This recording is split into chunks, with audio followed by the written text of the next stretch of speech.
Какво е семейството, Иво? Доверие, сигурност. Да имаш хора, на които да разчиташ, а? Това ли е семейство? Предполагам, че да.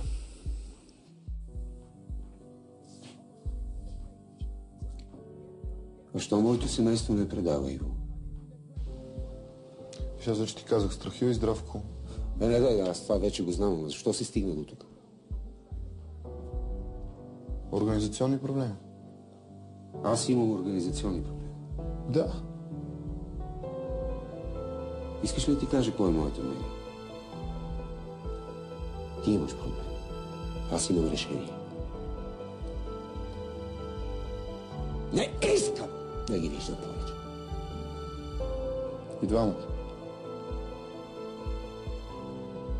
И сега да проверим. Здравко може да се е забъркал в нещо, може да се го принудили. Много си привързан към този Здравко.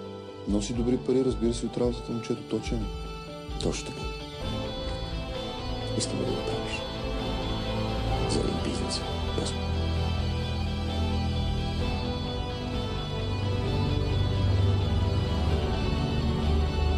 Как може да си помисли, че ви предам?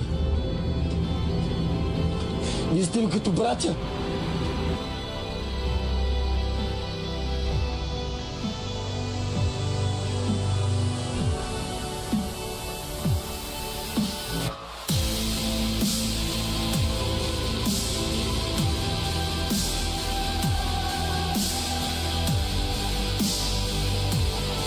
Дайте документ ви ги предал!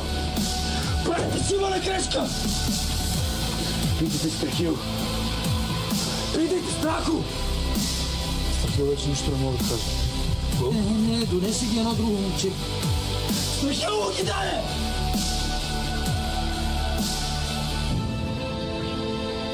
Бате, заради тебе го правя, знаеш колко съм алергичен към тия.